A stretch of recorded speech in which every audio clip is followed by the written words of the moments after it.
With free next-day delivery from Staples, you can run your business like a pro. You can guarantee the marketing department that they'll get their supplies tomorrow and guarantee the accounting department that they'll be delivered free. With free next-day delivery, you'll have the ability to move deadlines up and adjust budgets down. Go to staples.com and get the office essentials you need delivered next day for free. Staples. It's pro time. Orders over $49.99. Placed by 5 p.m. Excludes weekends and holidays. Eligible items only. Blog Talk Radio. Good afternoon, everyone, and welcome to Sin's Chat Corner. I sound terribly ridiculous, and that's because I've managed to pick up Tristan's head cold, which really sucks. It's ridiculous that I live with these germ carriers. I love them to death, and you all know if you watch my wall, you see that, but it's killing me. I had pneumonia a month ago. Now I have a head cold, and I'm just feeling ridiculous. But I'm so very excited because today's guest is Colin Gerrard. I've been watching and following his career ever since the first time I watched his film. I was very fortunate enough to be judging his film as well, which is how we actually equated each other and started having a friendship. I think he's just a gem. He's absolutely wonderful. He's got the most beautiful accent I've ever heard, and he makes me laugh just watching his wall and seeing the things he does. So, without further ado, let's get talking to Colin and put him on the line. Is this Colin Gerrard? Oh my God, it's you! It is me, yes. You sound funny. I mean, you sound different than the interviews I was watching yesterday of you. You sound different. Well, it's early in the morning. I had a very late night last night, so... Oh, no, I'm so sorry. My voice can get a bit deep. No, I had a meeting that stayed on a bit too long and, of course, had a drink or two, and you know how that happens. But I don't want to be tardy. That's why I was on time, of course. Oh, good for you. Well, good for you. No, are you kidding me? This is a pleasure. And don't feel bad because I have a head cold, so I sound horrid. And so we're both not 100%. But that's okay because this is the highlight of my day. So I'm really excited, and I have tons of questions for you. Excellent. Oh, wonderful. So let's kind of start off because you're very private. I don't know if you noticed this or not. Well, you must. It's your Facebook page. But I went through and I was creeping on you and trying to find all these neat little details out about you. And there aren't a lot of them out there. So I kind of have to pick your brain for a little bit of this. Maybe start out for us. Give us a synopsis of how you, as a young man, kind of became this what I would call cinematic sensation, just based on the one thing I've seen so far. Kind of give us a bit about your educational background, any kind of theatrical experience. Kind of show us your path, if you will, to where you are now. Well, my educational background didn't go very far. I left school at 16. So, and I was working very young. I started working when I was about 11 years of age in different shops and stuff like that back in those days. Mm-hmm. But I actually come from a theatrical family. My mother was an actress, still is. My father, who passed away when I was 2, he used to be a writer and director for the BBC for children's shows back in the day. And I have a brother somewhere around. He's in the theatre, so it sort of runs in the family, I guess. But I was not sort of for that path. I always wanted to be a musician, and I used to play the piano, and I was in bands when I was younger, and I actually got a record contract when I was 19. But in those days, you didn't know what you were signing. Of course, I was a bit naive, and I signed up to a contract that didn't do very well for me. But I always continued working in other jobs. I think I've done every dirty job there is out there. Probably I've done everything from I used to work in the Empire Theatre in London cleaning toilets. It was a lovely job, and I've worked in construction. And musicians and anybody that knows that somebody in the theatrical world or musicians or something, they will do anything they can to sort of get their career going, and that includes trying to pay the rent. So you've got to get a job. And then in my early 20s, actually, I was in a band and I dropped out. Then I got signed to another writing contract with a company called Warner Chappell in the UK. But I was probably the first bit of nepotism I ever used in the industry, and first and last time. And he happened to be an old mate of my dad's, a guy named Jimmy Henney, who used to do this show in the UK years ago. And he was also the head of Warner Chappell, and he was a lovely man. I brought him my CD to him at the time, or it might have been the tape back in those days, and he listened to it, and he said, it's not really my cup of tea. He said, but I liked your dad. Here's a couple of £1,000. Go and write me some songs over 6 months, and we'll see how it goes. So after 6 months, he sacked me, and that was the end of my career there. So And then a few years later, an old mate of mine who was in a band, actually, when I moved to Canada when I was in my early 20s, to Toronto, and a friend of mine that was in a band there had started in Los Angeles in some company. And he asked me, so how are you doing these days? What are you up to? And I was back in London by that time, and I said, well, I'm not really doing anything at the moment. He said, why don't you come down and check out my company? I'm running the company. And I was laughing, and this guy was a drummer. I didn't know how he could function to run a company at all. And the last time I'd seen him, he was pumping petrol in a petrol station, or a gas station, sorry. And so long story short, I went down to Los Angeles, and I started selling door-to-door. And we were selling we were selling knife sets, these 10-piece knife sets, which, had a safety feature. They couldn't cut, really. And they were really awful, just terrible. But they were like $10. And all my territory in LA used to be, as they commonly call, the rougher spots. I used to work South Central Los Angeles and East LA. And I sold knife sets door to door. And it was quite an experience. I mean, they used to come into these places sometimes, the signs on some of the businesses we go into, besides going to people's homes, used to say, we shoot every third salesman, the second one just left.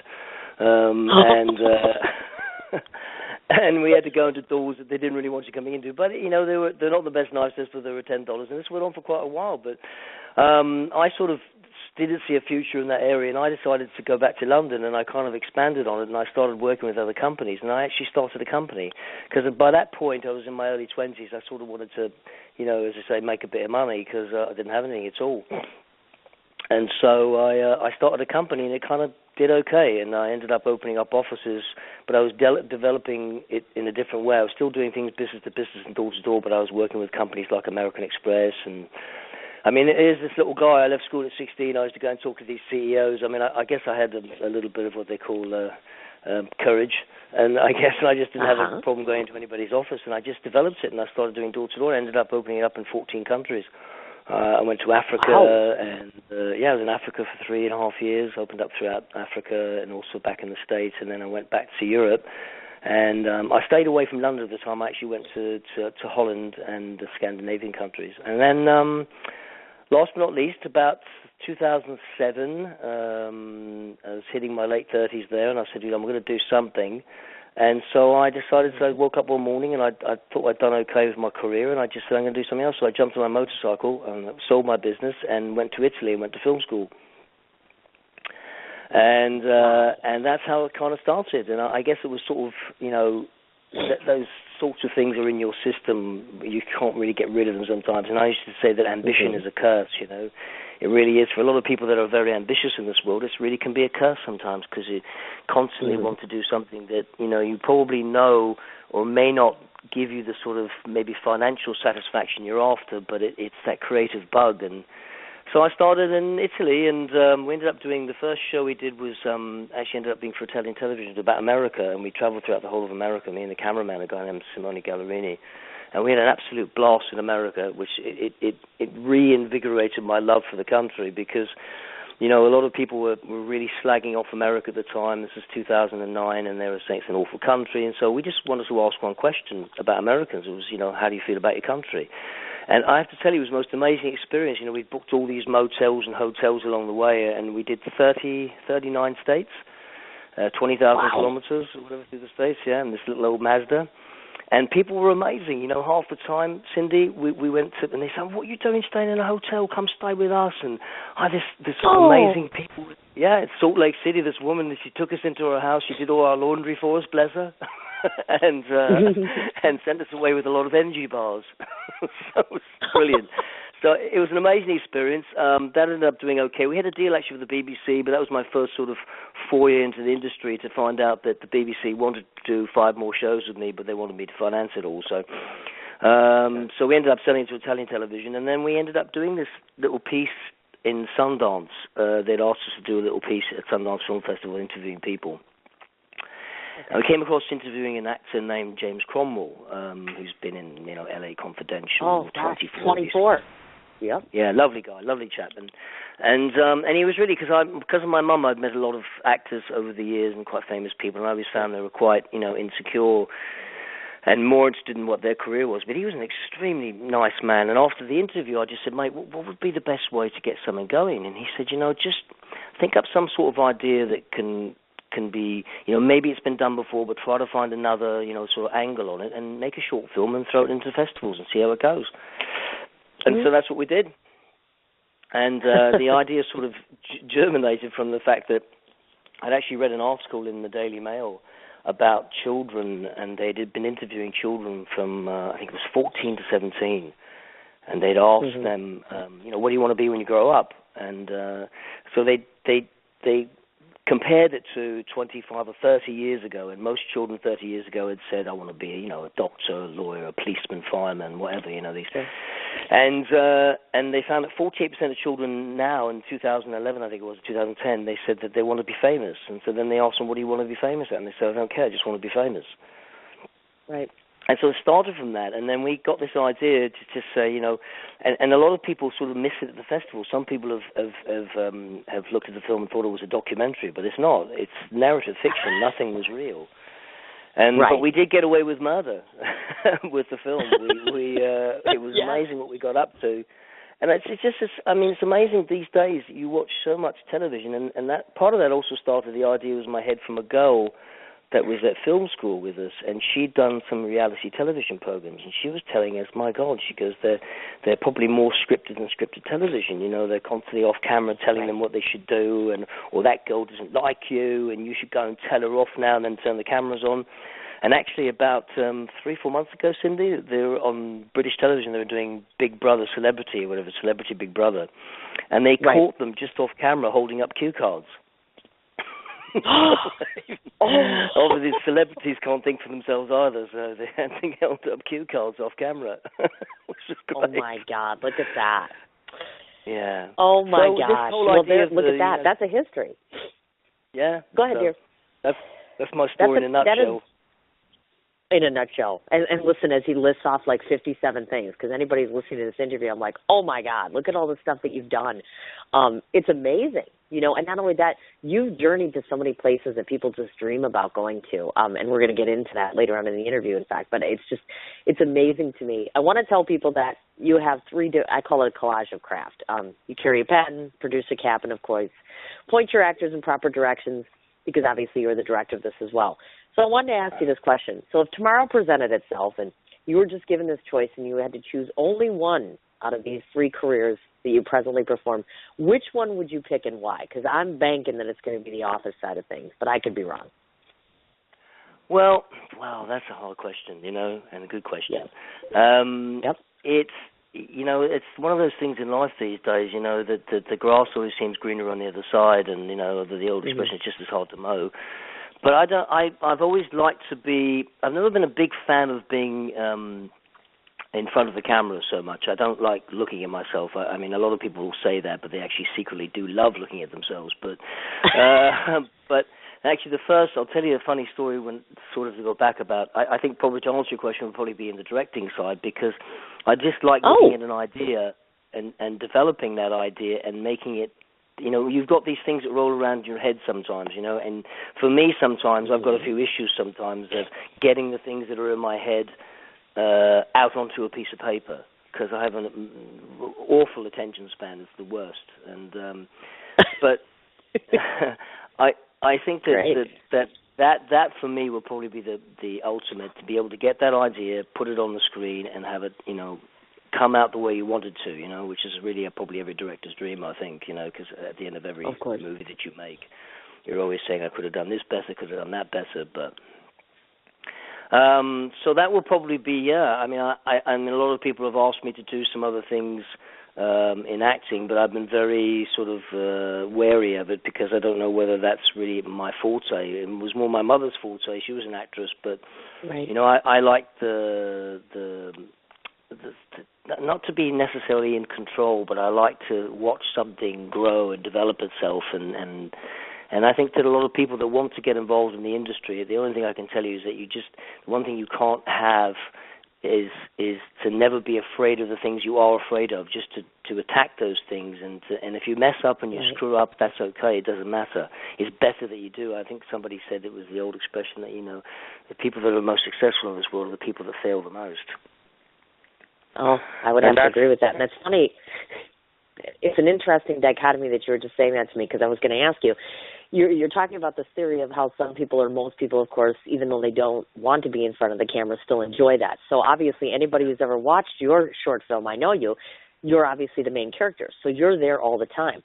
So to those that are listening that may not have that same experience, when you're producing and directing and writing and starring in it, how challenging is that for you? I mean, first of all, are you comfortable yourself being the main character from start to finish? Was that challenging for you? It was, yeah, to a certain level, because I can't, there's the old expression, you can't see the forest for the trees. It's very hard to be objective about yourself, and to get actually out of yourself and look and say, I'm doing a bad job. And I probably learned more of that, Cindy, than anything else when editing. Editing is the coolest part, because you as an actor, or even as a director, you say, wow, that scene is just amazing, and look at the way it's been shot. It's just a second. It's amazing that. It's a beautiful scene. But, someone else was saying to you, maybe the editor, that doesn't work there. And, you have to cut that scene out. It's awful. And some stuff ended up on the floor that I really liked, but the newer editor that I worked with, the Dutch editor, he was really good to me. I'd throw ideas out to him and say, could we do this? Can we try that? Is that possible? I don't know enough about that. It's because of course I went to film school, but I didn't pay attention most of the time. And the film teacher never liked me there, because all my films were amusing or funny, and in Italy that didn't go down very well, because most of the other films that I was against at film school were about suicide or the world exploding. And, my films always had some wit in them, and then the film teacher just took an instant dislike to me, so that was it. Oh, my God. But it is a challenge to get out of yourself sometimes, and I will tell you that the first cut of the film was 20 minutes, and we'd gone to the theatre. We'd obviously rented the theatre to look at it on a big screen. And it was only shot on a EX1 HD camera and a 5D Sony, so because we wanted to have cameras a little bit more discreet in the streets and not always make that the focal point during the film. And the first cut that I saw the film at 20 minutes, by I'd say about the 7th or 8th minute, I had crawled under my seat and was waiting desperately for it to end. It was awful to me. I absolutely hated it, but. Really? That's the part where, when it comes to directing or even acting, to be as honest as you can with yourself to say that just doesn't work, that's really terrible, or it's not going to work with the rest of the film, even if it does look great. And I would say that's probably the biggest challenge I had so far, to be able to develop something like that. And I just shot a new film in the UK. I mainly produced it, actually. It was a friend of mine's, a producer who works for Channel 4. She had this great idea, but it was very tough. I was sat in the editing room for a few weeks, and it was so beautifully shot, the film, absolutely stunning, but it was awful to cut out scenes that that look beautiful, but they just don't work. Huh. And I guess the $1 million question is this, because I know myself, I have a very, very difficult time going back and listening to anyone I ever interview, because I don't want to hear myself, and as you're saying, you kind of self-critique yourself all the time. So I guess I have to ask the $1 million question. Did you watch yourself once or twice, for editing purposes or whatever have you, and say, you know what, I don't want to watch myself anymore? Does that make sense? Because a lot of actors will say they don't even watch their work. Yes, absolutely. Who's a chap, what's his name? Johnny Depp apparently never likes to watch it, although maybe some of the recent films he's done, he might maybe want to start watching a few films first. Because I've always liked him a lot. Somebody the other day saw his film Mordecai, and they just said they called it mortifying instead. But I think he's such a talented guy. But I think at some point you've got to be able to be so self-critical and look at yourself and say, well, that's just awful. But that is a big question about the fact that you just have to look at things, and you sometimes hate seeing yourself, but you've got to force yourself to do it. Right. And exactly. It probably, you know what, Cindy, it's probably better, you're right. I would imagine it's probably better to sit in the room by yourself and be critical of yourself without having to have somebody else there, even even if they're not vocally criticizing you, but you know that they're looking at you, and even if they're telling you, oh, it's great, it's fantastic, and that's the thing I'm always aware of, or more aware of people telling me, oh, I love it, it's fantastic, it's great, it's super, but, I don't mind someone saying, I just don't like that, I didn't like it, it's terrible, it's an awful film, I didn't want to waste my time. I'm like, at least I got the answer, from that particular person, so... Right. Oh, I agree with you, definitely. Now, I want to switch gears a little bit because I forgot to ask this question. Talk to me a little bit about, because, you have a lot of background people that are in this film per se, but of course there's only a few main characters. So when it came down to casting this particular project, what factors were involved? Meaning, did you know these people? Did you outright do a casting call? What was that process like? We did both, actually. I'll tell you, some of the people that worked on the film I actually went to film school with. Simo, that was the cinematographer, who's just a brilliant cinematographer. He's got one of those eyes that, you can take the same shot with the same camera with 5 other people, but his looks stupendous, But the most part, we did some casting. The girl was cast. She's actually, she speaks Italian fluently, but she's not Italian. She's actually Romanian and Russian, actually. But when we did the casting, we were not looking for somebody distinctly that had to be a great beauty, although she is a very beautiful woman. But we wanted to have something that, we were very aware of the dress that she was going to wear. We didn't want to have something a little bit too lascivious or too much over the top, and also not too discreet, because we never knew what was going to happen on the shooting day, because when we cast everybody, the one thing about the film is a lot of people said to me, how did you get all the crowds? I said, well, you don't know whether they're real or not, do you? But they were mainly real. These were people thinking that I was somebody famous when I was walking through the crowd.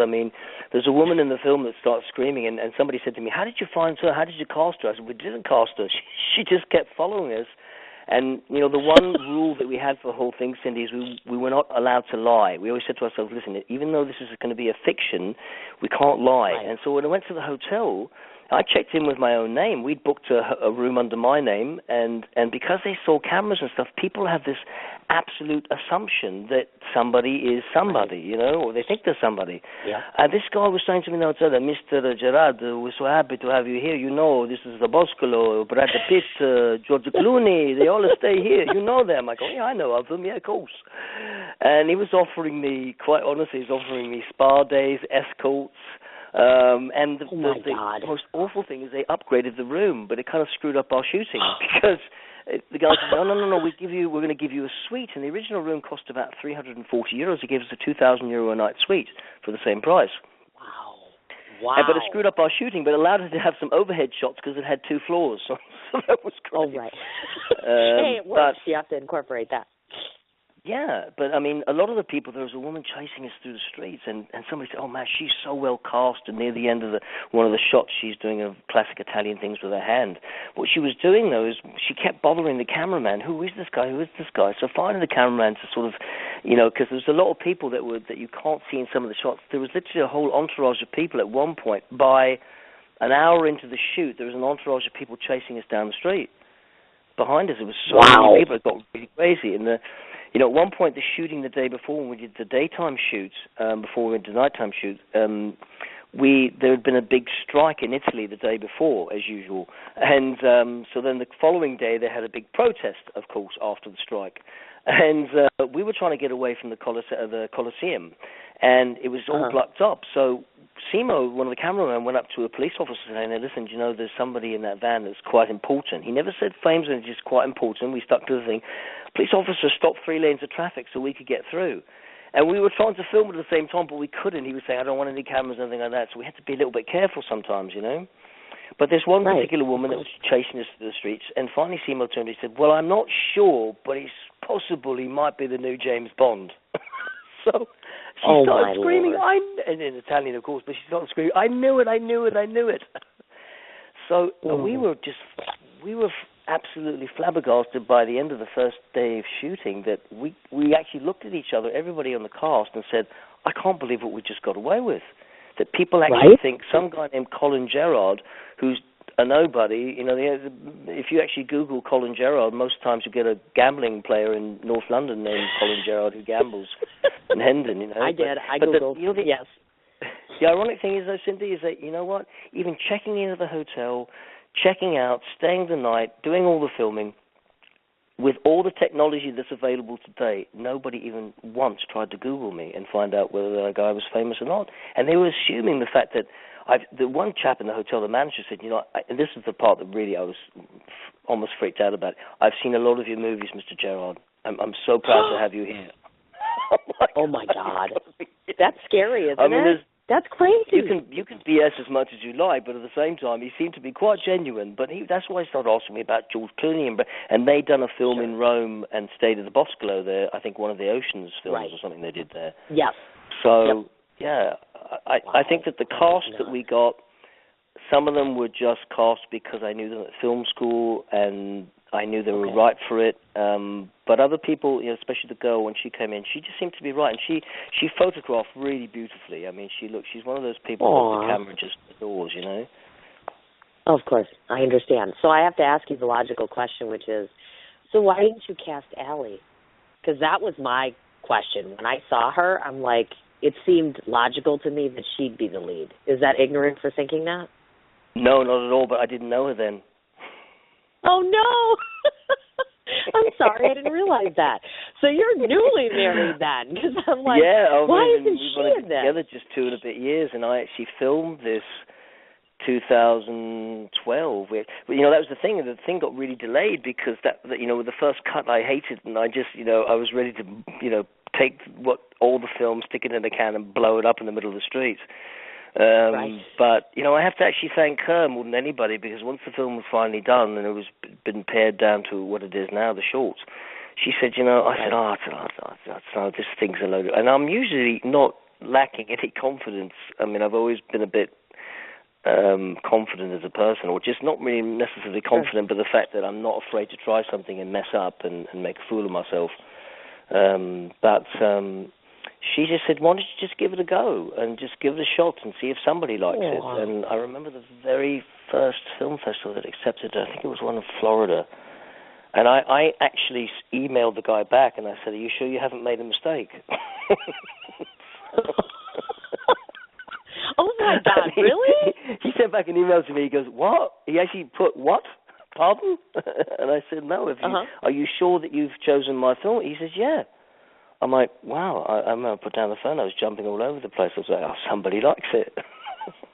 Oh, my goodness gracious. You like that. You know, it's not an easy thing sometimes in art, especially when it's something creative that you know that you're never going to satisfy everybody. And I can't. Right. I was reading about the chap that won the Academy Award for the short about 2 years ago, Luke, I've forgotten his last name, but he did a film called God of Love. And what was great about that film is that traditionally, in a lot of film festivals I go to, Cindy, it's not that it's wrong or right, but there's a lot of very sad films sometimes and very depressing. But on the other side, there's a reason for those films. They draw attention to something that people don't know about, and I think that's a great thing. But on the other side, when I was a little kid, you know, I was a real loner as a kid, and the one thing that I know it's a story that a lot of people will hear, but it's absolutely true for me. The one thing that was my best mate was the movies. And I used to go to the movies all the time as a kid, but most of the movies I went to go and see were movies that, when I walked out of the theatre, I always felt a little bit better than before I went in the theatre. Nice. I mean, you know, the stories uplifted me, and everyone goes through. We've all got, you know, I learned at selling door-to-door that, you know, even though some people were really grumpy to me, I started to realise, you know, I don't know their lives. Maybe they've got something awful happening to them behind that. You know, you can't always judge somebody because they're in a nasty mood. You just either move on or find somebody else that's, you know, and I learned that about that sort of thing in the movies too, and that's what really spurred me on. So I prefer, my primary objective for making more films is to do things that make you think a little bit, but at the same time make you feel a bit better than when you first went in the theatre. Oh, yeah, definitely. Absolutely. Okay, I want to throw out a couple details for those that are listening that don't know. I know you, of course, as we had mentioned, was recorded in Rome. It's approximately 8 minutes plus in length. So first off, can you calculate that time to real-life time for people? Because, of course, obviously they don't realize it's 8 minutes plus, but tell us approximately in real time how long from start to finish, editing, shooting, etc. did it take? In real time, I would say, let me see, the shoot wasn't very long, although we came back and shot probably 5 different endings. So wow. And the one that I've got 4 other endings in Rome, different ones. I'll tell you, I originally had, this is a funny story, but we didn't have the budget at the time. But again, I pulled a little bit of nepotism. Roger Moore used to be a friend of my dad's, and so I had a piece written for the end of it for him, and he wanted to do it, but his agent wanted a lot of money. And he just said, look, I can't go get my agent. So I understood that, and that's just the game, A lot of actors are just doing what they need to do, and everyone's got to make money. They've got to have a living. But in real time, to finish it all, I would estimate that it took about 3.5 months. Wow. That was stretched out over 2 years. And, it is a weird thing. Another film that won the Academy Awards for short, I think last year, which is the one about the elderly woman playing the piano. Yes. Yeah, I know what I think you're talking about. I do. But they told their story. They said it took them. I think the shooting was 6 days or something. I think they shot for 6 days or 6 weeks, but I'm pretty sure it was 6 days. But it took them another 2.5 years to edit it because they all had other jobs, and they all did it for the love of the project. But it was 2.5 years to finally edit the thing, and that's what happened to me. I mean, I had an editor. We edited part of it in Barcelona. Came back. I wasn't happy after that. Then I shelved it for a while. Then I had other bits of things like the old John Lennon line. Life is what happens when you're busy making plans. So all sorts of things got in the way, and this got in the way, and I had that issue and this issue, and then I came back to it at the end of 2013, November, and I worked with this new editor in Holland, and he's a lovely guy, and he actually does all the internal adverts for Heineken beer, which is what he normally does, his day job. And he was just a great guy because he's a little bit younger too, which is great. And I think the combination between somebody maybe a bit older and younger is good because they've got different ideas and they have less constraints and less, boundaries for themselves, and they don't care, and that's what's great. And so I always think you can learn just as much from an old person as you can from a young person if you just shut up and listen, And he was great. He was brilliant, and we threw stuff out, and we finally finished it. Again, on weekends and in between, because he had other work to do, and I was working too at the same time doing other projects. So I would guess it was about 3 and some odd months, altogether, if you put all the timelines together. Gotcha. Now, some of us in the outside world, myself included, because the number one thing on my bucket list is to go to Italy, and I have not gone there as of yet. And so when we all think, oh, my God, he's shooting in Italy, I wanted to ask, are there drawbacks to such a luxurious location shoot? Because some people are probably thinking, God, that's gorgeous. But you as the director, was that a hindrance in some ways, or were there drawbacks in that regard? Yeah, in certain areas. I mean, if you talk to Italians, they're lovely people, and they have such a great joy for life. And, their attitude about life is that it's about eating, great friends, great company, and a great day. It doesn't have to be involving shopping or anything like that. And the thing about the Italians, though, is that it's very hard to get things done. And I've lived there for a while in Italy, and it was only after living there for a while that I realized that it's everything that you can take for granted in, say, America or Canada or the UK or a lot of countries that are quite well advanced in the sense when it comes to telecommunications and getting things done and customer service. Those things don't exist in Italy. Now, there are certain aspects of customer service that do exist, no question about it, but getting things done is not something that exists. So you've got to be prepared for all of that, and it's great to shoot in beautiful locations and all the rest of it, but we actually called in a lot of favors from friends and things like that, because if we hadn't done that, we wouldn't have gotten anything done at all. And because of the way we were shooting, we were just very polite, and quite frankly, we didn't use permits because we had such a good attitude with police officers and the hotels and the rest of it. They all were willing to help, and nobody said, "Can I see your permit, please?" Now, in Italy, there are certain aspects of filming, that you have to have permits in, but I filmed through the entire United States for 38 states, and I was just nice to people, and they were nice back to me, and I didn't have to get a single permit. Right. I remember the BBC at the time telling me, you need to get... I said, you know what? I said, there's something that I learned years ago, it's called having a good attitude, And for the most part, if you've got a decent attitude, people will give you something in return. And in the States, it was great. Only one time, I think, in Denver, 2 police officers stopped me, and they said, what are you doing? I said, I'm filming. Oh, what are you filming? I said, I'm just filming Denver. All right, on you go. And that was it. But I think that's what's missing sometimes. Yeah, but people have an edge. But in Italy, I mean, it's a beautiful place to visit, but the Italians will tell you it's a great place for a vacation, but you don't want to live there. Because after a little while, certain things that you love or that you don't really think about in America, you start to see that those things are absolute luxuries in Italy, or to be able to do those things are a luxury in Italy. And there's a mass exodus, unfortunately, of Italians now. There's a big brain drain going on there because they can't. You know, a lot of people say there's the attitude sometimes in America, you know, where you have, you know, you just get off your rear end and get it done. And that's true. Right. You should just get off your rear end and not expect anything. And I grew up in a family that was like that. You know, we were told not to expect anything. My grandfather had the best piece of advice for me. He said to me, don't ever grow old. And he said, and don't wait for anything because it's not coming. And nice. Yeah, great piece of advice from him. So at the end of the day, in Italy it is a bit tougher though. These people really have a tough time finding the right jobs, and you know, the cameraman now, the cinematographer, he now works for General Electric in the UK because he just wasn't getting any work at all in Italy. And he's a very smart guy, really sharp. But I will tell you, or anybody that is listening, I think if you want to go to Italy, just go. And go if you can. Try not to go too much in the summertime because it's really crazy, but if you go in the fall or in the spring, the weather's still nice. It's a really beautiful country. Neat. Nice. One thing that I think that's really cool about you, and most people probably don't know this, obviously you speak English, but also Italian and Dutch. So I got a couple questions for this.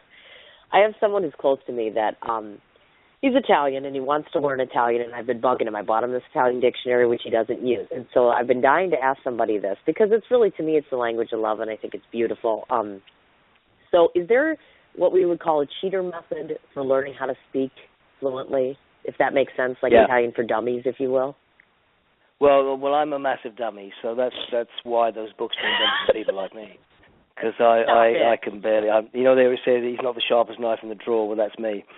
But I probably learn it. My Italian's getting a bit rusty lately, but the best way to learn it is to pick up one of those books or one of those computer things and actually just follow the real basics. The hardest part of learning a language for me was the colloquialisms, you know, where people will say, you can't see the forest for the trees, and people use those expressions so much, or get off my back, or, you know, it doesn't make any sense if you actually say, what do you mean get off? You're not actually physically on my back.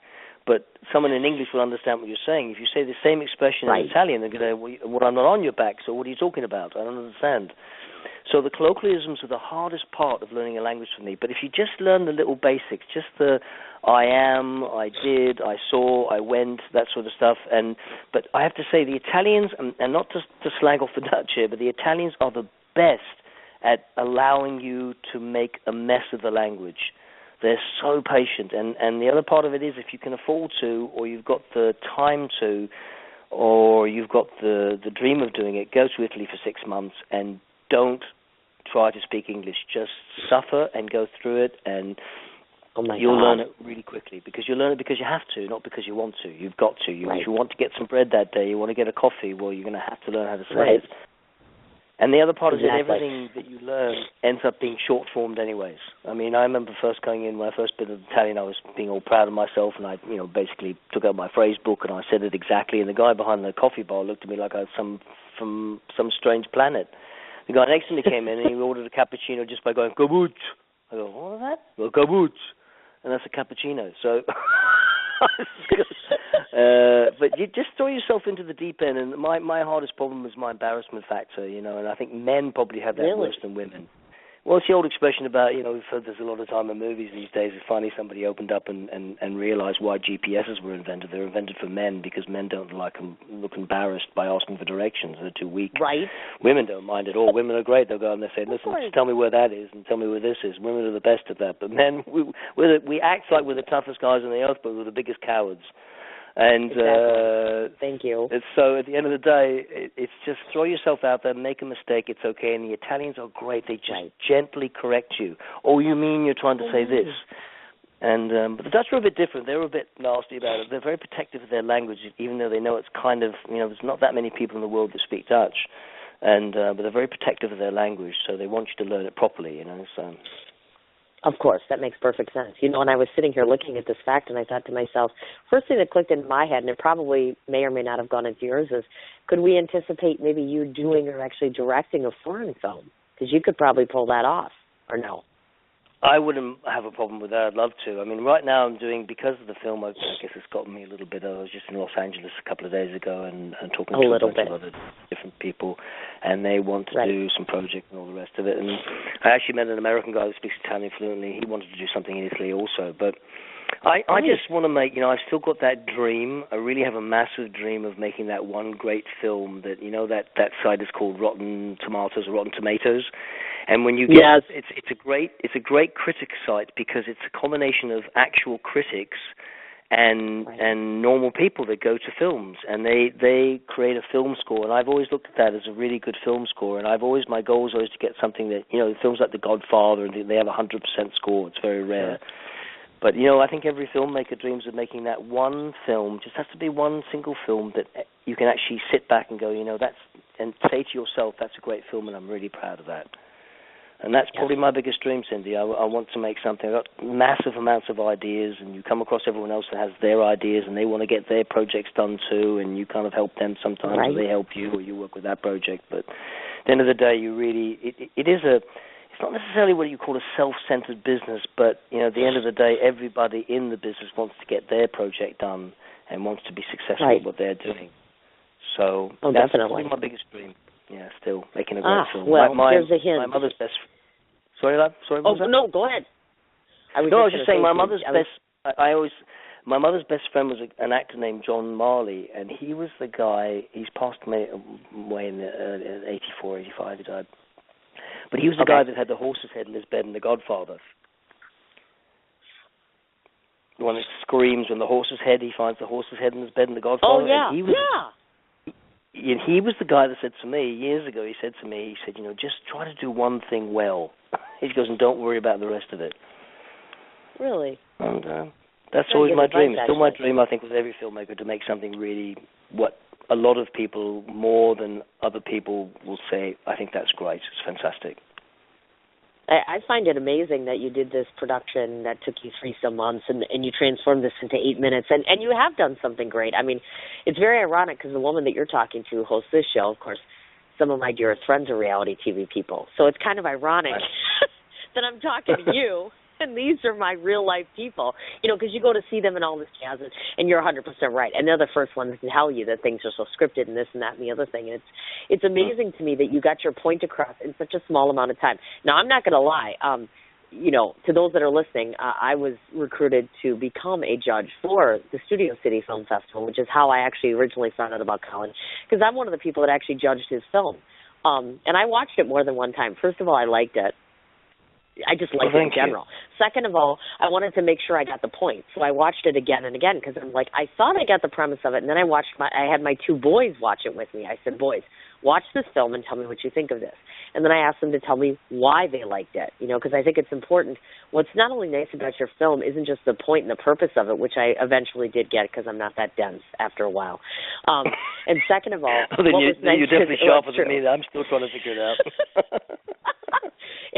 I got the point, I got the purpose, the casting was perfect, the background was neat, and then I thought to myself, sure as shit, he came up with that ending, and I'm like, I never saw that coming. It was like smack in the face, guess what?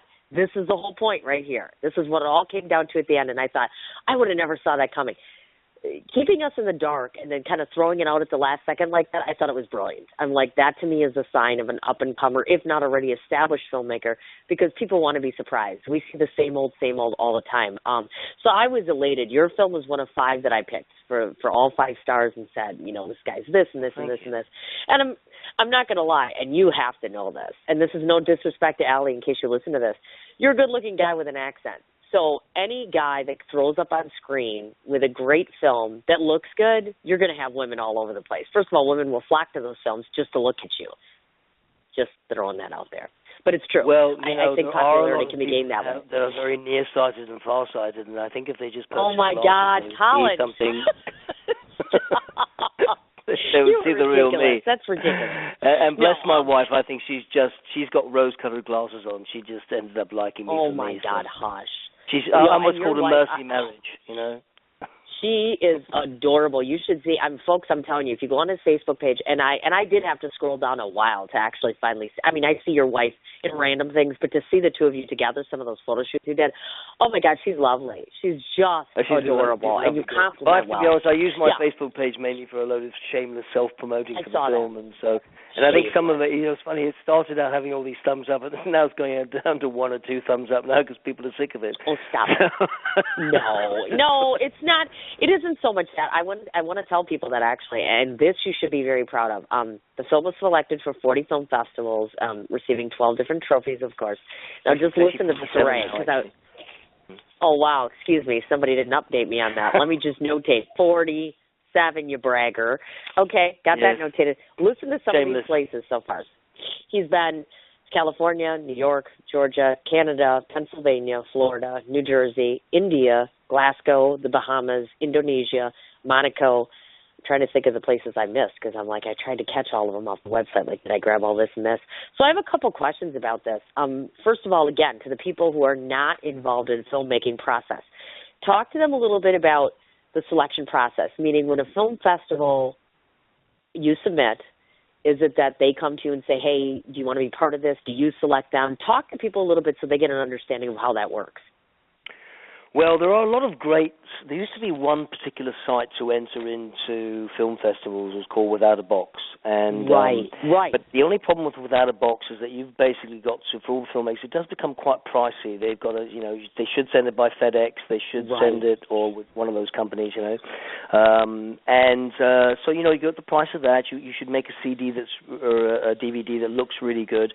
But a lot of them have online screeners. The problem with Without a Box, if you put it up in HD, it doesn't matter. The best they see it on their screener is 360, which is terrible. So your film can sometimes look really, really choppy. So there's a new one that came up actually out of Vancouver in Canada called Film Freeway, and that's really been used by a lot of people these days. It's a great site. Everything's in HD. You can upload the full film in proper HD, and you don't have to do it through Vimeo anymore either. But on the process of selection, it is, as they commonly call, a crapshoot. You can't. I can't guess who's going to accept me. Like I was saying, that guy, I'm a bit random sometimes, but the guy I was telling you that won the Oscar for the film God of Love was a comedy, which was great to see that. But he got rejected from Sundance, he got rejected from Slam Dance, he got rejected from tons and tons of festivals. And he just ended up saying, well, you know what? There's 2 ways to get into the Oscars. You can be selected for a particular short film festival. There's 43 of them, I think, around the world, and if you win a prize there, that qualifies you for the Oscars. Or you can actually have your film shown in the LA area for 3 days straight, and that also can qualify you for the Oscars too. So the selection process is crazy sometimes because I kind of learned that the quicker you get it into a festival, probably the better. Because this year Sundance had 12,500 submissions. Now, how is it possible that they can watch 12,500 films? It's mad. They had South by Southwest just sent me a nice letter. They said they had 8,000 submissions. I got rejected. There's other festivals you really have to read the fine print, and there's my issue that I forget to read the fine print sometimes. And the Berlin Film Festival accepted me for Berlin, but then they looked me up and they said, oh, no, you've been to other festivals. I'm sorry, we have to reject you now because you can only have a premiere at our festival where the film hasn't been played anywhere else at all.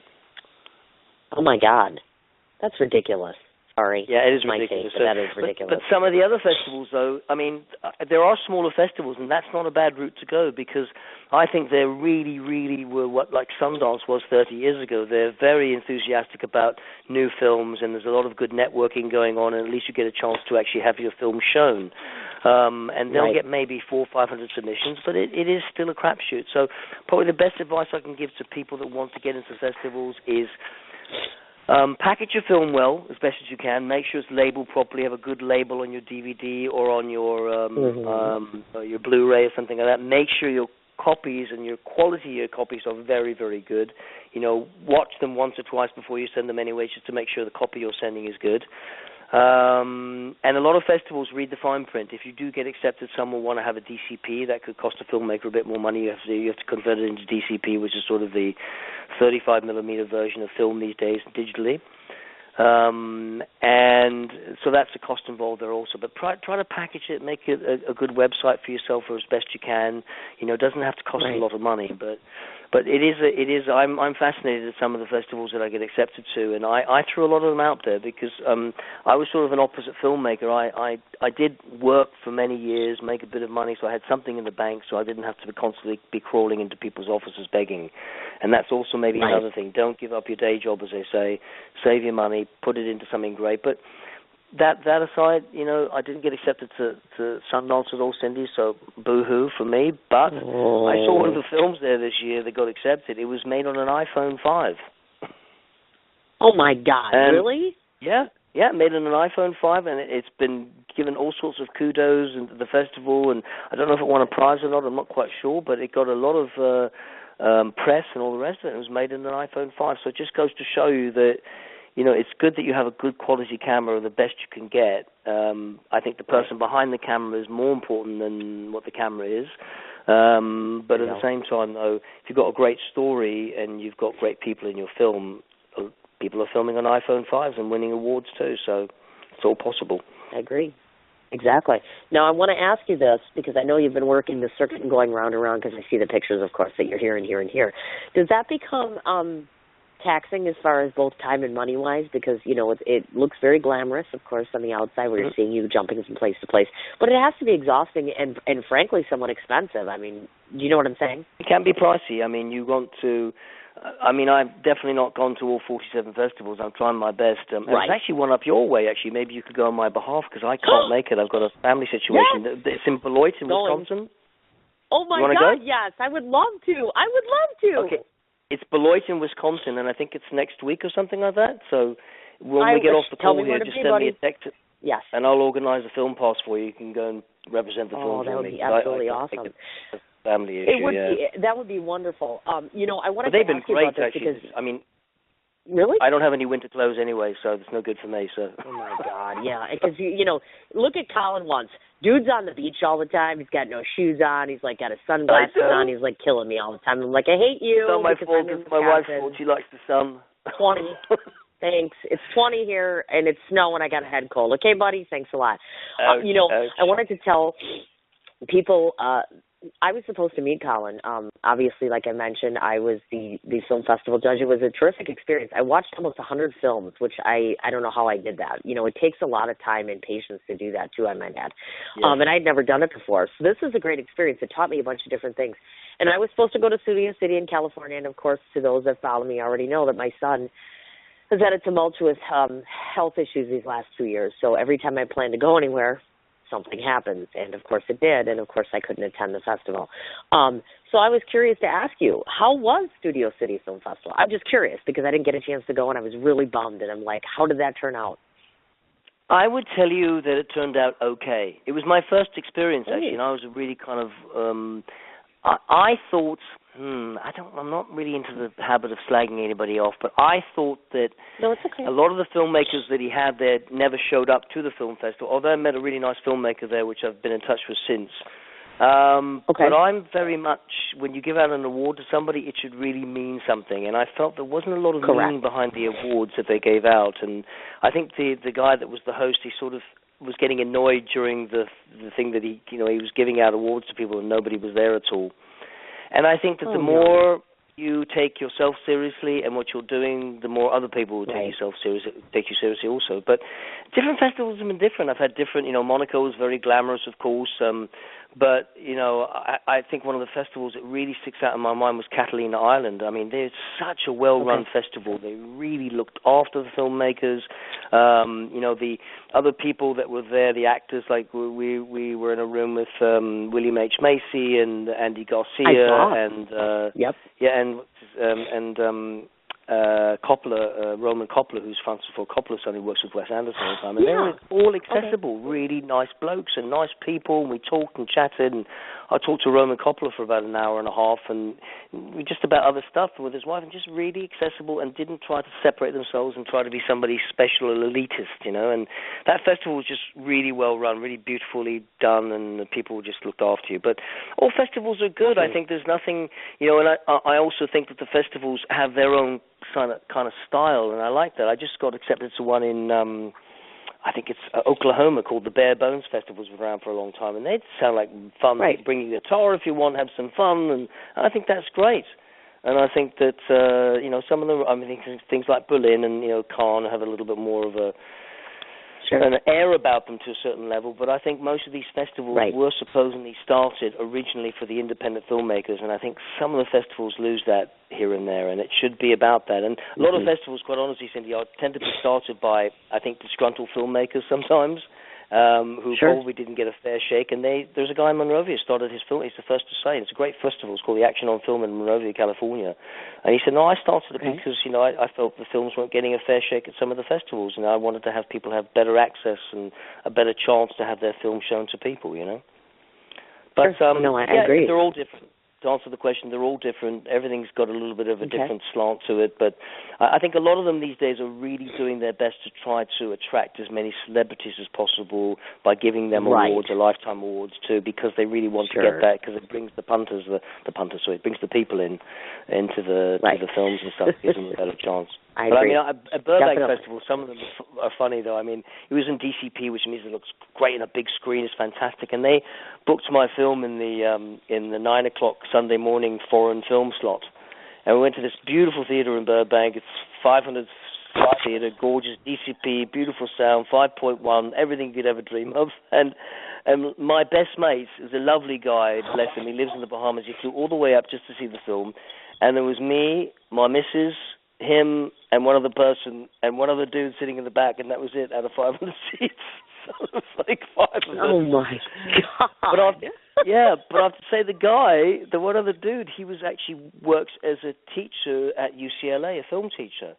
And he gave me the compliment of all compliments. He said, I'm a film teacher at UCLA. This is my card. And he goes, I really loved your film. And that made it all worthwhile to me. It was besides my best mate also came all the way up, which was lovely of him to do that. But that's also the crapshoot for filmmakers too. Sometimes they'll go there hoping to have a big round of applause and tons of people love them. And the other part is that if you're out of town, it's hard to get your friends and family. And some of the films I've come to see, there was a lot of nepotism there sometimes, where you could tell that some of the awards got given to more local people because they wanted to make sure they got people in seats, and they need to make money also. That's just the way it is. Of course. No, I totally do. I do. I actually want to flip sides to ask you this question, because this is just what I've noticed in interviewing other people in the industry. It seems almost commonplace that filmmakers kind of really all across the globe are operating more so as being indie projects versus, of course, attempting to try to swoon a studio to finance them. So question here. Had you attempted, as far as I know you goes, now is this a personal financed project, or did you go to the studios for financing, or how did that come about, the financial end? I financed it. No, I financed it. Oh, my goodness. That was part of the thing, Cindy. I knew that when I was in the record industry years ago, I was already at the age of 19 tied to somebody's apron strings, and that if I didn't do this, didn't do that, I wasn't making really any money. And I'm not saying it's sort of that, Scarlett O'Hara sort of thing, and I'll never go hungry again sort of thing, but, I was also quite aware of the fact that I didn't want to be in a position that if I wanted to do something creatively, I probably had to not go to anybody else for help and try to do this myself. That aside, though, you don't always want to be in that position. The old joke about businesses, use somebody else's money. And if that's possible, that's great. But I did go with the experience of the BBC was not bad. It was just that I was quite shocked that I had financed the other film. I came in there, they wanted to have 5 more shows, and they wanted me to cough up the $100,000, and then they would do distribution. And that's what a lot of the deals are these days, because there's a lot of very large companies that are in a distribution position, which is very powerful. They've got the people, the theaters, the places to actually put your film out to. And you are beholden. You go and see a movie. I watched a movie the other day, and it took about 10 minutes to get to the film because there was 6 different production companies representing the film, another 12 different producers coming in there. And, back in the old days, used to be watch a television show or a movie, it used to say written by so-and-so, directed by so-and-so, and produced by so-and-so, 3 people, and that was it. And they all did their jobs. And now these days, a lot of people that want to have a business card saying producer are willing to put in a bit of money so they can go to bars and meet girls and say, hi, I'm a producer. And, you know, at the end of the day, you watch a lot of television programs on television now, even there's like 13, 14 producers before they finally get to the program. Right. So I agree with you. And it is a tough ride sometimes for a filmmaker who wants to get something done, and they'll sell themselves out as much as they can because they just want to get their project done. And then if it happens to be really successful, they'll probably regret it in the long term because they sold a lot of it out. But on the way it is, I think a lot of people do forget, and I've got my feet pretty well planted on the ground about it, that, you know, it is called show business. And like it or not, if your venture doesn't make money or it doesn't get any accolades, it's just going to fall by the wayside. And even if it's a fantastic piece, and I've seen a lot of really beautiful films, Cindy, that just got no recognition, and because they didn't have money, they didn't get a chance, or they just didn't get the luck of being in the right place at the right time. That's ironic because it leads right to my other question about that. I was going to ask you, do you think independent filmmakers are given that same level of respect as some of the other filmmakers that are out there that are getting the financing, that are getting the, you know, more the star people to star in them, star people to star in them? Yeah, okay, I think they're getting respect, celebrities. Independent filmmakers to a certain level, but what I don't see with independent filmmakers is that the fact is that they'll get maybe an opportunity to do another job, but if that job doesn't make money, then they're out. Right. As simple as that. And a lot of filmmakers that have had the chance, they'll make a big, you know, sort of what we call it, like a cartoon movie or something that's got an action hero or whatever. And that's what, when people go to a theater these days, I think sometimes a lot of films, not all films, but a lot of films are less on script and more on action. But people want to be entertained, and there's nothing wrong with that. They want to walk out of the theater, and they may not say, well, the acting ability of so-and-so wasn't, you know, top class, but my God, I was entertained. And the other part of that story is also that there are a lot of really good films that do get made by luck and by chance and by pushing. I mean, there's a great film called The King's Speech, which I think is a fantastic film. Yep. But that film, the budget, they borrowed from this and borrowed from that, got money from the BFI, the British Film Institute, I think. They got a grant from the government. I think they even got a lottery grant. And they made the thing for... and Colin Firth was very negative about the film. And it was only when Geoffrey Rush finally came on board that Colin Firth said, okay, I'll do it. And the film was made for £10 million, but it made $600 million. And that's a rarity in the industry, of course. You know, these days they're having a film that's costing $100. I know a film, actually, a good close friend of mine works in Los Angeles named Ignacio McBurney, and he's an art director, and he's got a long page on IMDb, and he's a fantastic art director. But he just did a massive film called Seventh Son. It was actually filmed 4 years ago here in Vancouver. And but there was a $75 million budget and this and everything, and then they had to, you know, reshoot scenes again, more CGI, and now it's something like something like 100 and some odd million. It went to the theaters, and I think the reviews have not been very nice about it, you know.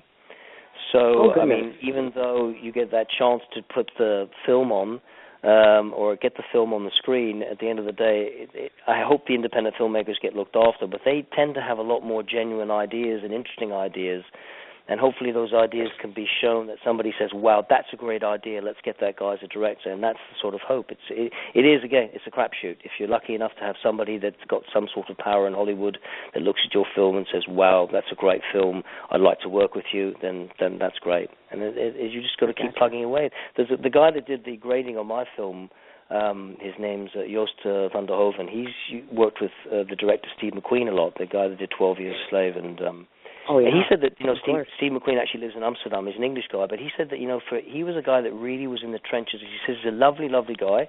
Never forgets where he came from, Steve McQueen. But he was making short films for 10 years, 12 years, and just slugging them out, and also making money whenever he could, and doing adverts, or sort of advertisements and commercials, whatever he could do to make a pound. But he just kept knocking out film after film after film after film after film, and then finally one of his films got shown. And there's a great story about the director Christopher Nolan. He's the guy that's done Batman and Inception and all these films. He made a short film. You can see it on the internet. It's about a guy within a guy in a room. I would not call it a masterpiece, personally. It could be great, but personally. But somebody just happened to see his film. He didn't win any awards from it or anything like that. They just happened to see it. I think that's really interesting. So he got a chance to write a script, and then he ended up pushing in his script called Memento. He got that film made, and from that he got Batman and all the rest of it. And it was not because his film was particularly great. The guy that's now Indian director that I went to film school with in New York Film Academy, but he was in New York Film Academy, not the same as me, but he was in New York. He made a very short film that was not the most spectacular thing, but the Indian film community saw it. Now he made a great film called Lunchbox, and which is out there now. It's a really good film also, and that's how the chances. So my advice to any short filmmaker or any filmmaker, just keep plugging away, and that great idea will come up, and somebody will notice you. But the old expression is, the only way you fail is by giving up. But there's a lot of really good people out there that are great filmmakers that don't get the chance, but it's usually because they give up. Definitely. That's one of the platforms by which I started this show, is I have so many friends that are artists, musicians, filmmakers, and I'm like, I'll give you a platform all you want, from here to Kingdom Come, for everybody can listen to you and talk about your projects. And I am a huge advocate for any filmmaker, any artist, any musician, anywhere, actually, because without all of you, you take me away from my daily drama. You take me away from the things that, make us sad or make us, ponder too much about how awful our lives are. And I thank you for that, because that's one of those things that I can't necessarily do by myself. Colin, of course, I want to mention, is the CEO of Seven Collie Productions, which is his company, of course. Now, I was watching your wall, and I noticed that you had thrown some teasers out there about your next productions, because I saw some pictures that were there. So, are you filming something now for yourself or someone else? I was looking at the film pictures. Now in the UK. I've got another one slated to start in a few weeks, but the film we just did in the UK is with a director friend of mine named Jane Green, and she's been around for a long time. She used to be a stand-up comedian, then she was involved with Channel 4 and made a lot of short films also, and then she got involved in television, actually reality television. She was doing, what's the show called, Secret Millionaire. And but she just woke up one morning and she talked to me about making something else, and we made a film. It's called Cherry Cake, and there used to be these old British films called carry-on films, and they were sort of a little bit campy and funny and cute, and a lot of double entendres in the jokes, but nothing too over the top, And we sort of took that concept and put that with the fact that this is about an elderly woman. How do I put this in nice words on the radio? Reawakening her sexual feelings. I think I know where you're going. And it's done in a comedic way, but it will be a little bit. It's going to be one of those films you'll watch. It's only a short, but you'll watch the film. We've got a look-see with Channel 4, so we'll see about expanding it also. But you'll watch it, you'll laugh, and at one point you'll go, "What?"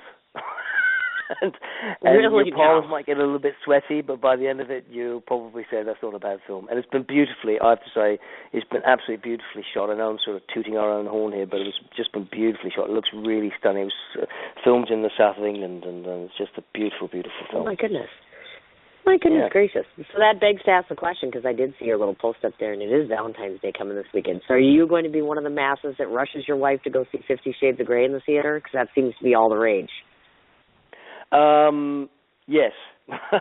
No, actually, I saw something that made me laugh so hard. I saw it online, and it was about 50 Shades of Grey. And, I actually took my wife out shopping for Valentine's Day yesterday instead, so to miss the mad rush, because usually I go Christmas shopping on about 11 o'clock at night on the 24th.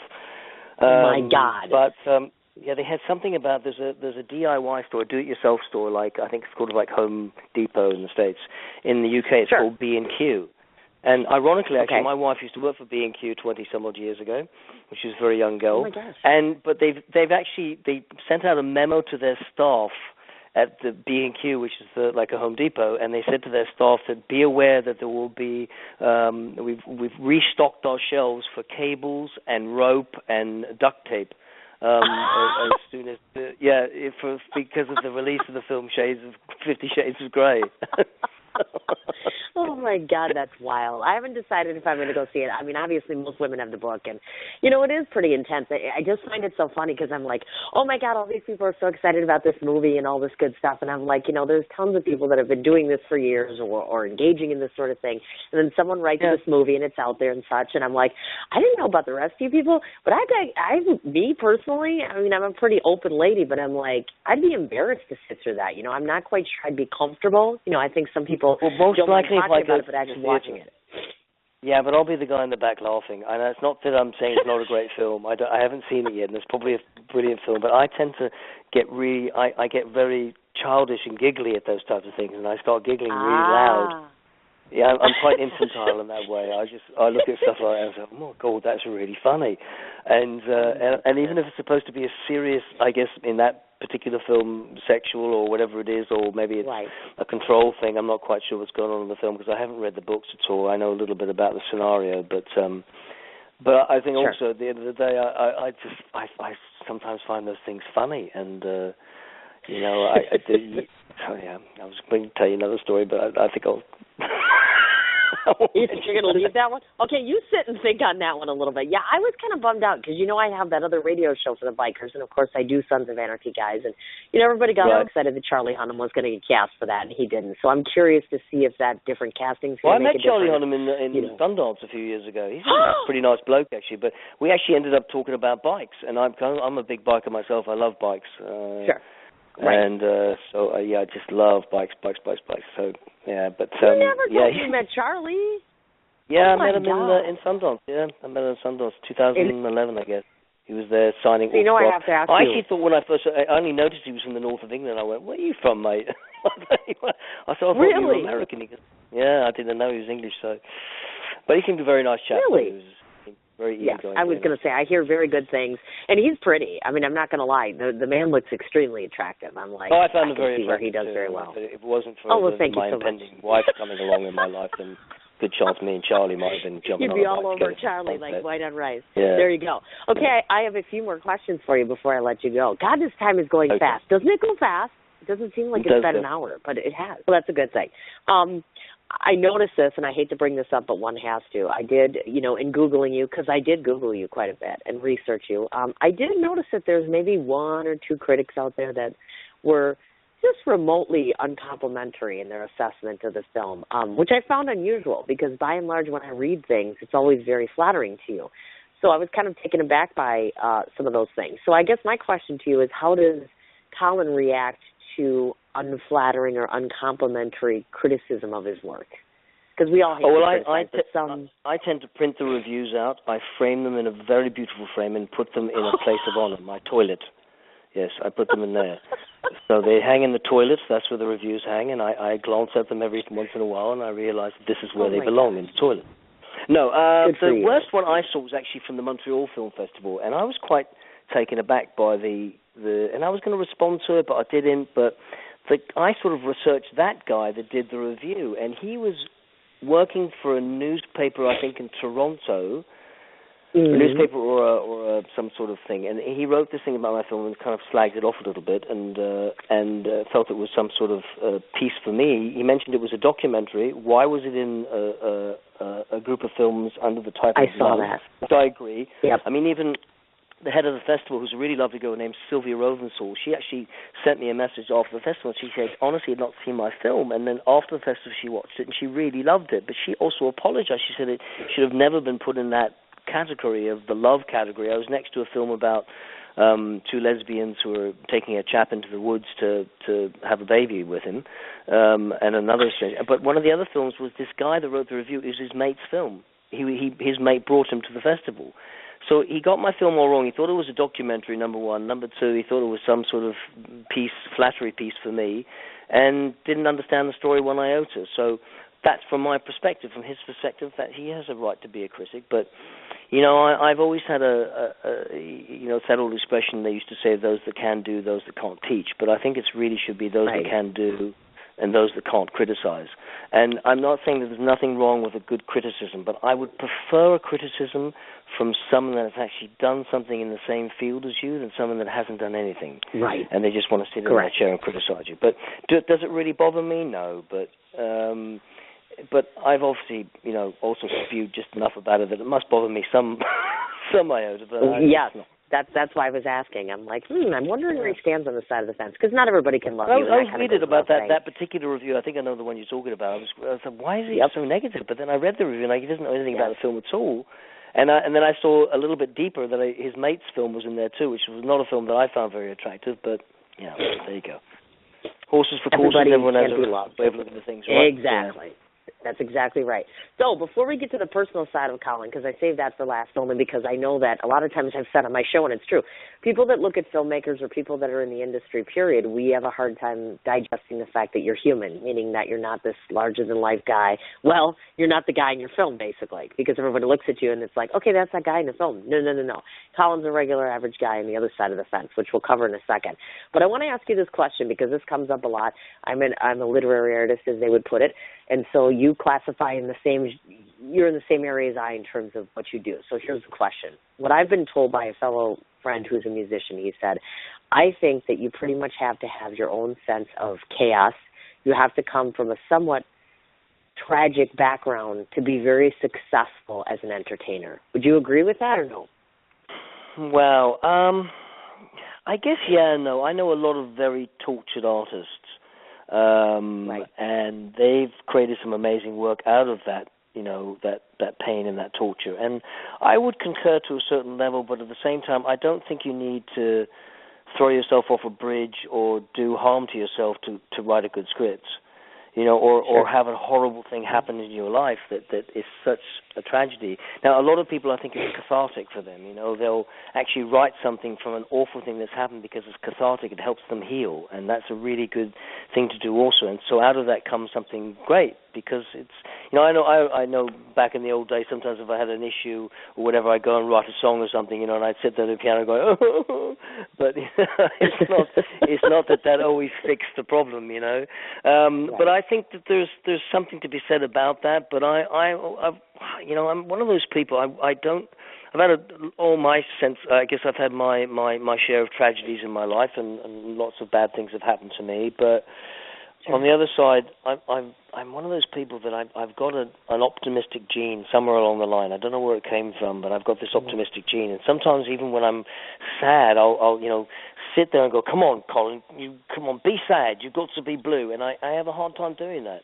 And I'm lucky. I'm really lucky because I have some very close friends that are depressives and have issues in those situations, and I don't have that gene, and I'm really blessed not to have that. But there are so many people that have that sort of thing, and I think a lot of people really generally get some amazingly beautiful things out of their suffering and their pain.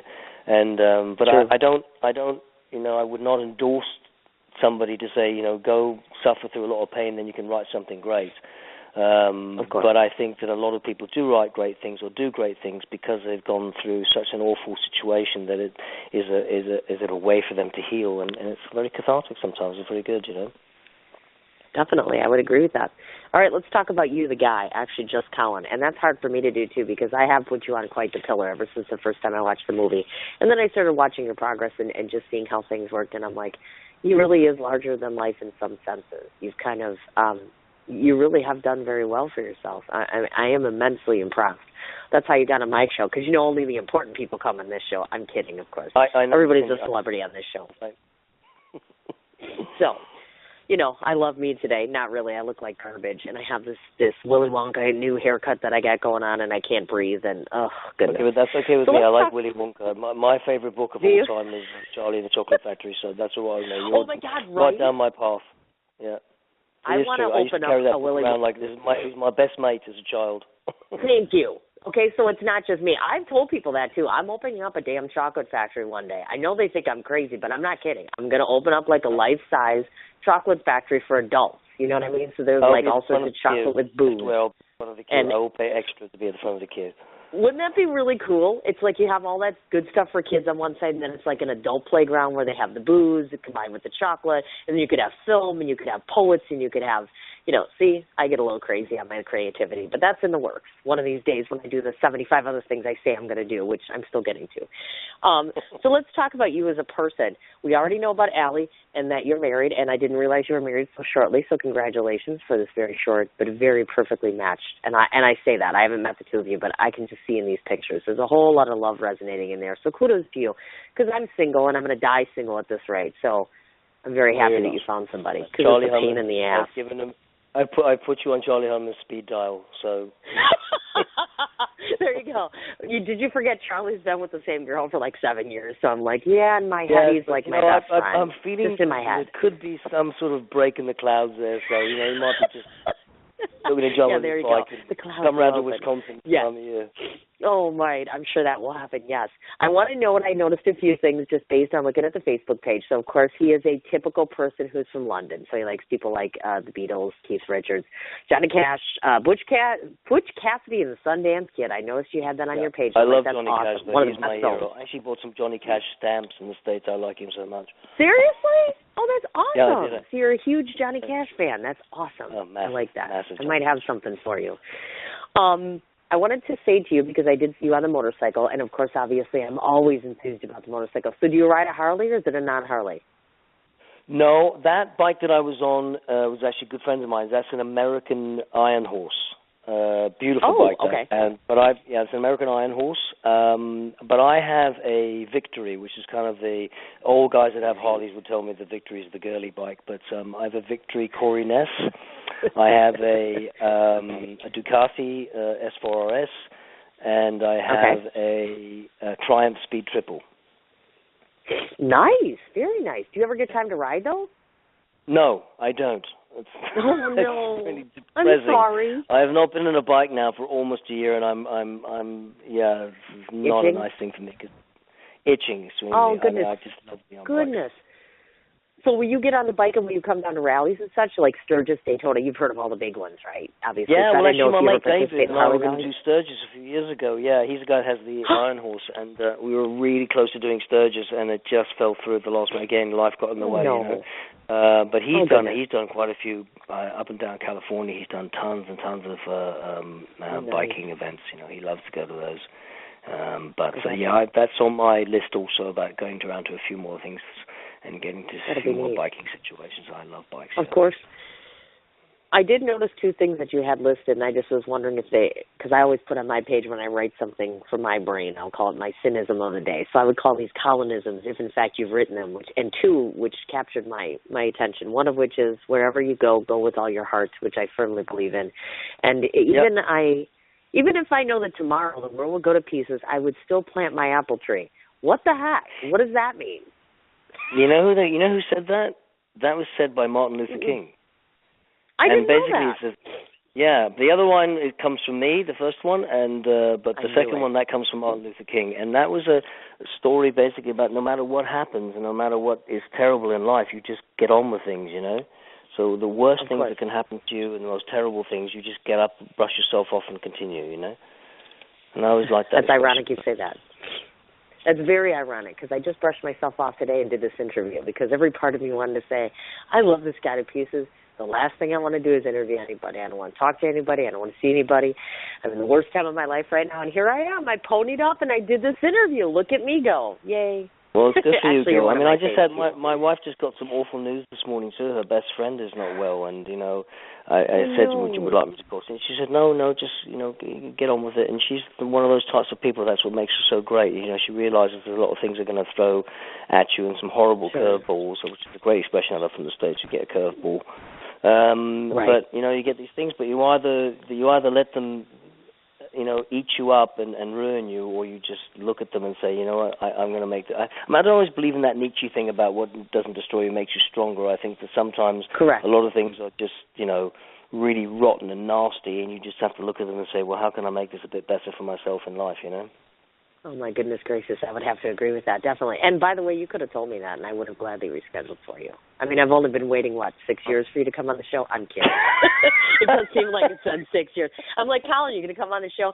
Well, I don't really have time right now. I will get to you, though. Colin, you're going to come on the show? I swear I must have asked him 4 times, because I'm like, I was not going to let him off the hook till I got him on the show. I'm like, I'm not letting you go here. definitely. I probably just being a big tease, that's all. Oh, I know, right? He's the, typical guy. I'm going to reel you in, throw you back in the water. I'm going to reel you in, throw you back in the water. Guess what? I got your ass finally. It only took about a year.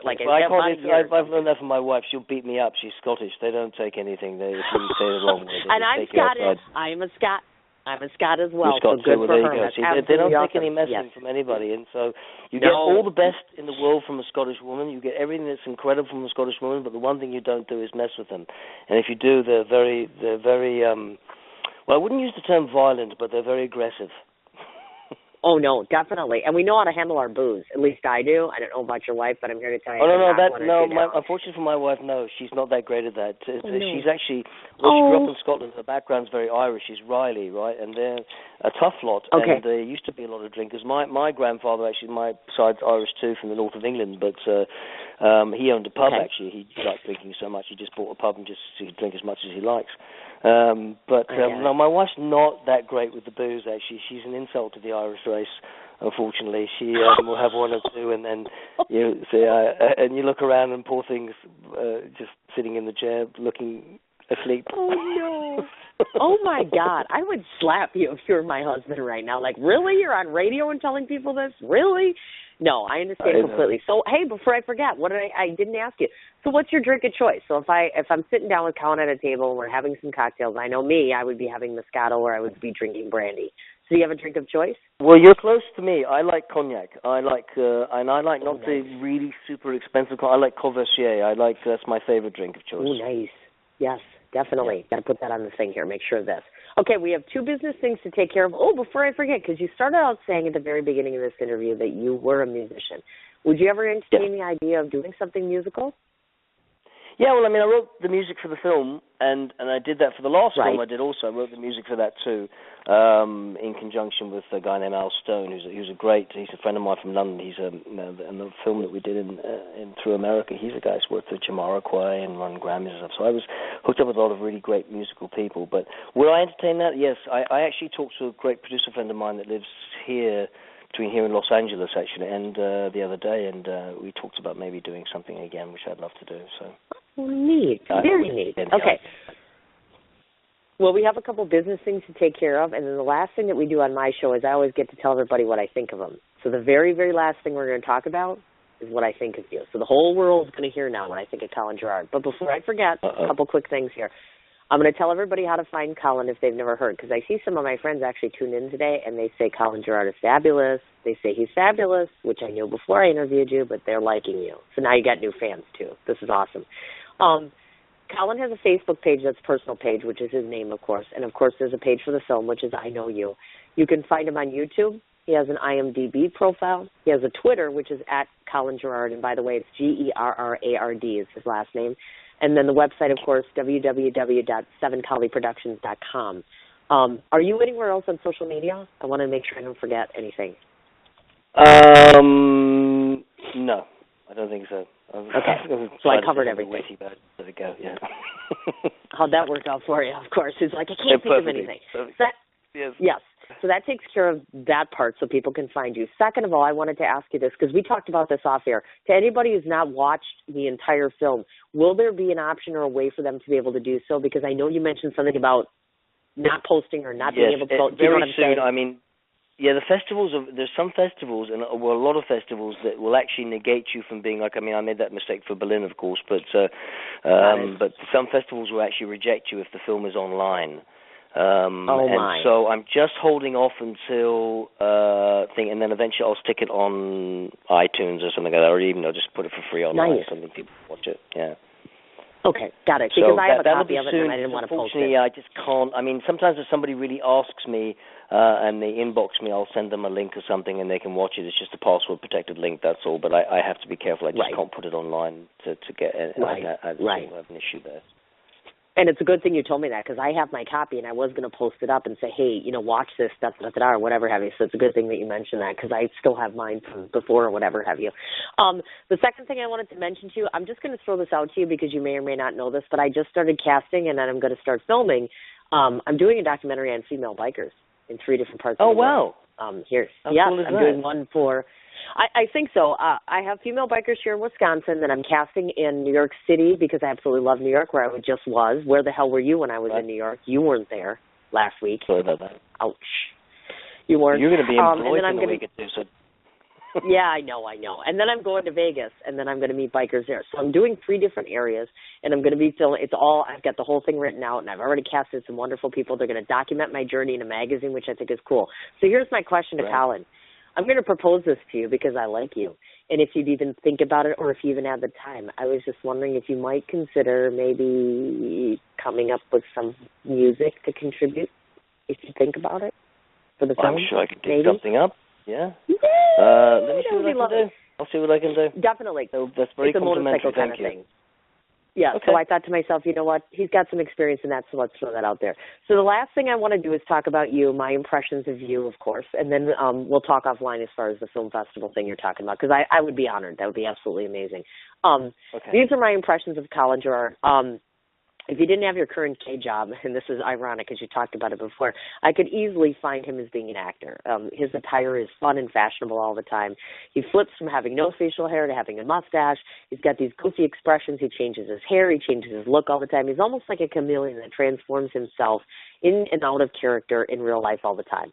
He gives off a look of being this proficient professor with glasses at times, or just a clever con artist without glasses. On first sight, by looking at him, you would think that he is a suave, dashing millionaire sort of guy. You would never expect any form of eccentricity, which is what I note that I see or I feel or I get an aura from him as far as that goes. His filmmaking process to me seems very simple. His message is simple, and he makes a very direct point of using people around him that have or seem to resonate the same form of passion that he does. That's the first thing that I liked about your film, the fact that everybody seems so on point, excited. I would have never guessed that this is your first film ever. I would have never even guessed that to begin with. You carry yourself off with such style and such grace. You travel all over the place, and you make light of yourself. You make a joke out of seemingly everything. And in real life, I think that you are destined for greatness, because one of the coolest things about you is that you're so very real. I'm in an environment and I work with people all the time that are very polished and very professional, but yet they kind of seem to have lost sight of themselves at times. So I like the fact that you keep yourself so real and so genuine, and you have such a talent for everything. The writing part, the producing part, the directing part, it all comes across, and I know you very, very well. I would be honored at some point in time to have a conversation with you because, to be honest, I've never done this. I've never produced. I've never directed. So my hope is that I eventually can kind of knock on your door one day in London and say, I'm here to get you drunk and to learn how to make a film. That would be the highest compliment for me, because I just think you're extraordinary. I do. I think you're wonderful. Thank you so much. And thank you. That's incredibly nice thing to say. I don't know. I can't respond to that at all. It's just, thank you very much. Oh, you're quite welcome, definitely. And just to let you know, you can let everybody else know, because I couldn't post this up on your page, but in about an hour and a half, this becomes an archived episode. People can go back and listen to it at any time. I'll put all your links and information in there. And then, like I said, when we get off, just get a hold of me and we'll figure out the whole belay thing. That would be lovely. Now I'm going to go have a hot toddy and die on my couch. You go do your thing. I'm jumping off into the car now. I've got a couple of appointments to go to, but later on, of course, this afternoon or this evening, if that's okay, I'll send you a link, or we can chat on the phone, okay? Yeah, you bet. Thanks, Cindy. Thank you so much. I really enjoyed myself, and all right, you're sweetheart. brilliant. So thank you. Thank you. Have a good day, Colin. Take care. You Bye-bye. also. Bye. That was Colin Gerrard, and wasn't he fabulous? As I said, or as Sarah, my dear friend listening, had said, oh my God, he has an accent to die for. He's just absolutely amazing. Like I said, it's been a long time in the making to get this guy on my show. I feel kind of badly that unfortunately I feel like death right now, but I think I managed to do just fine. The feedback from what I'm hearing is great. Just want to throw it out again. Facebook page, Colin, Colin Gerrard, Gerrard. He has personal page along with his film page, I Know You. He has an IMDb profile. Twitter, once again, is at Colin Gerrard. He's on YouTube and www.7colleeproductions.com. That's where you can go ahead and find the trailer for the film. Hopefully within a month we'll be seeing I Know You all over the place. And like I said, thanks so much to Steven Serla, who happens to be the guy who runs the Studio City Film Festival. Thank you for linking up the two of us. Thank you for giving me the opportunity to be the film festival judge. Thanks once again to Colin Gerrard, of course, for all of his time and, of course, being patient, because we've been back and forth and trying to work this out. Thanks to his wife, Allie. I do hope that everything turns out with your friend. Huge amount of thanks to everybody out there in terms of the love and support and kindness and being respectful of my need to be silent at this point in time as it relates to my family and my son. Your support means a great deal to me, and I just ask that you continue to do so. At some point, hopefully, I'll be able to talk about things and how things are going with him, but I'm just not quite prepared right now, definitely. So I'll just keep y'all in the loop as much as I can. Keep your eyes and ears open for tomorrow. I'm still working on trying to reschedule Ricky Rebel, who was my original show guest for yesterday. So keep your eyes and ears open. Otherwise, check the page for next week's show. And thanks again to everybody who is listening today. Have a great day.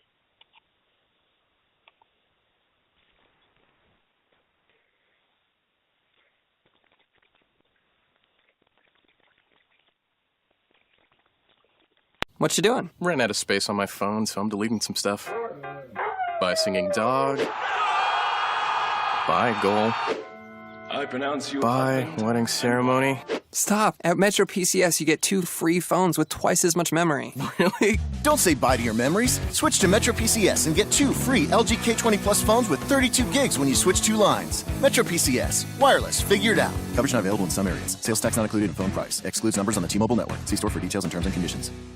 What you doing? Ran out of space on my phone, so I'm deleting some stuff. Bye, singing dog. Bye, goal. I pronounce you. Bye, wedding ceremony. Stop! At Metro PCS, you get 2 free phones with twice as much memory. Really? Don't say bye to your memories. Switch to Metro PCS and get 2 free LG K20 Plus phones with 32 gigs when you switch 2 lines. Metro PCS. Wireless. Figured out. Coverage not available in some areas. Sales tax not included in phone price. Excludes numbers on the T-Mobile network. See store for details and terms and conditions.